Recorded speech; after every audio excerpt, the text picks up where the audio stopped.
Where did the ceremonies take place? Can you name any public buildings in India that are made of sandstone? কত অনুষ্ঠান হয়েছিল? কোন রাজভবন অট্টালিকার নাম দিব পারিবে না? ভারতের যেগুলো হিলোর পড়া তৈরি করা হয়েছিল অ্যান্সার বিলাক দিয়া আছিল চাইছে পোস্ট করে লিখিবা 2 নম্বর প্রশ্ন Can you say how 10 May is an autumn day in South Africa? ক'ব পাৰিবা নে যে 2 মে কেনেকৈ এটা দক্ষিণ আফ্ৰিকাৰ শৰতৰ দিন আনসাৰটো দিয়া হৈছিল তোমালোকে পোস্ট কৰি লিখিবা 3 নম্বৰ প্ৰশ্নলৈ মন কৰা At the beginning of his speech, Mandela mentioned an extraordinary human disaster. What does he mean by this? But what is the glorious human achievement he speaks of at the end? তেওঁ ভাষণৰ আৰম্ভণিতে মেণ্ডেলাই এক অসাধাৰণ মানৱ দুৰ্যোগ কৈছিল ইয়াৰ দ্বাৰা তেওঁ কি বুজাব বিচাৰিছে গৌৰৱময় মানুহ বুলি কি এচিভমেণ্টৰ কথা তেওঁ শেষত কৈছে এনচাৰ দিয়া আছে এনচাৰটো তোমালোকে ভিডিঅ'বিলাক পষ্ট কৰি এনচাৰবিলাক লিখিবা মই ইয়াতে সম্পূৰ্ণ কুৱেশ্যন অসমীয়াত ট্ৰান্সলেট কৰা নাই যদি তোমালোকক ট্ৰান্সলেশ্যন লাগে তেনেহ'লে মোক ভিডিঅ'ত কমেণ্ট কৰি জনাবা আৰু ভিডিঅ'টো ভাল লাগিলে তোমালোকে চেনেলটো ছাবস্ক্ৰাইব কৰি ল'বা আৰু যিসকলে ছাবস্ক্ৰাইব কৰা নাই ছাবস্ক্ৰাইব কৰি ল'বা ক্লাছ 10 ক্লাছ 9 সম্পূৰ্ণ কুৱেশ্যন আনচাৰ মই ইয়াতে ভিডিঅ'ত জগৰে দিয়া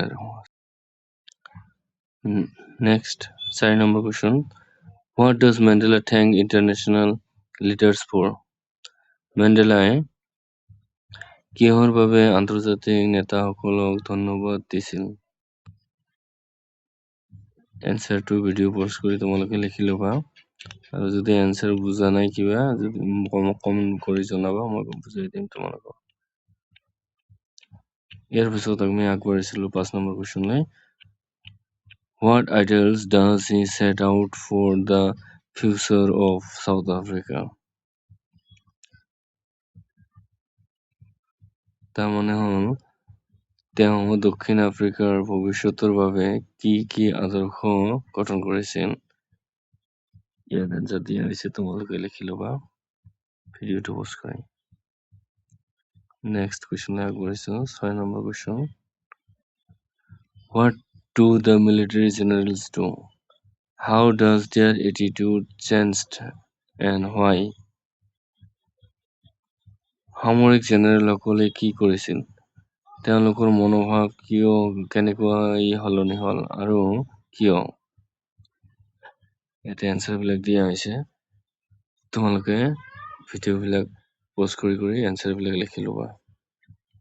গোটেইকেইটা এনচাৰ ইম্পৰ্টেণ্ট হয় 7 নম্বৰ প্ৰশ্ন দুটা ৰাষ্ট্ৰীয় গীত কিয় গোৱা হৈছিল যিদিনা তাৰ প্ৰগ্ৰাম আছিল চেৰেমনি ইনগ্ৰেশ্যন প্ৰগ্ৰামটো আছিল সেইদিনা দুখন ৰাষ্ট্ৰীয় গীত গোৱা হৈছিল কিয় গোৱা হৈছিল আৰু কেনেকৈ কাৰ ইয়াত এনচাৰটো দিয়া আছে ধুনীয়াকৈ তোমালোকে লিখি ল'বা ভিডিঅ'টো পষ্ট কৰি এইখিনিও আগৰ প্ৰশ্নৰ উত্তৰ হয় তোমালোকে লিখি ল'বা 7 নম্বৰ প্ৰশ্নৰ এতিয়া আহিছে 8 number প্ৰশ্নলৈ How does Mandela describe the systems of government in his country? মেণ্ডেলাই তেওঁৰ চৰকাৰৰ চিষ্টেমবিলাক কেনেকৈ বৰ্ণনা কৰিছিল in the first decade of 20th century 20 শতিকাৰ আগৰ ভাগৰ কেনেকুৱা চৰকাৰ আছিল ইয়াত এনচাৰটো দিয়া আছিল ইয়াত 8 নম্বৰে দুটা প্ৰশ্ন আছে একচুৱেলি ইয়াত হ'ল প্ৰথম ভাগৰ কেনেকুৱা আছিল চৰকাৰ আৰু চেম একে প্ৰশ্নৰে আকৌ দ্বিতীয় ভাগত 20 শতিকাৰ পিছৰ ফাইনেল ডিকেটত মানে শেষৰ পিনে কেনেকুৱা চৰকাৰ আছিল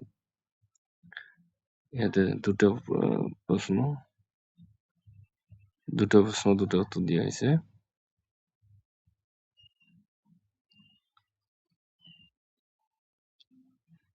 ইয়াৰ পিছত 9 নম্বৰ প্ৰশ্ন What does courage mean to Mandela? মেণ্ডেলাৰ মতে কাৰেজৰ মানে কি বুজিবা